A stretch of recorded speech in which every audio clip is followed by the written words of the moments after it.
Stamattina per puro caso esco di casa ed in piazza un gentile signore in bici si rivolge ad un'altra persona e gli dice: guarda, guarda la Cristina, la conosci? Questa persona era un politico che lavora in comune, dal quale ero andata l'anno scorso per sottolineare la mia situazione di disagio, visto il mio reddito basso perché sono povera, invalida e senza lavoro. Ho diritto ad una ATER, una casa popolare. Sono in lista da più di 4 anni e solo l'anno scorso mi hanno proposto un appartamento in un paesino.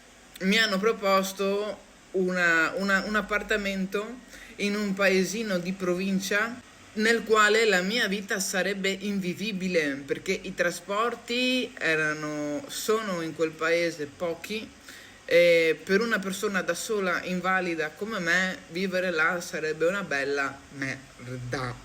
Quando fai la richiesta per l'ATER puoi mettere le richieste, nel senso, se sono una persona invalida, ho necessità di vivere in centro della città, ho necessità di avere le comodità, di avere l'ospedale vicino. Queste mie necessità non sono state accolte, ascoltate e non so perché mi abbiano dato quell'appartamento che io ho rifiutato. Ho rifiutato quell'appartamento con una giusta motivazione, ossia ho una malattia rara, sono invalida, vivo da sola e non ho più la macchina, non posso guidare. Ditemi come si fa a vivere in un paese di campagna così? Cosa faccio, l'eremita, nonostante le richieste che io vi ho fatto?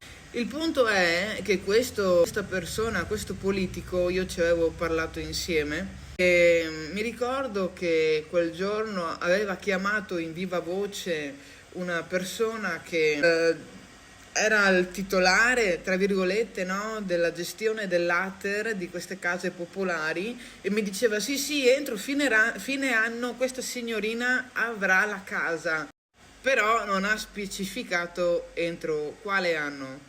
Questo anno? Il prossimo? Tra 20 anni? L'ha fatto, no, in viva voce, come per dire io conosco, io so. Ho scritto molte volte via WhatsApp avendomi dato il bigliettino da visita. Questo politico mi ha dato il bigliettino da visita, scrivimi, io gli ho scritto senza mai aver ricevuto risposta.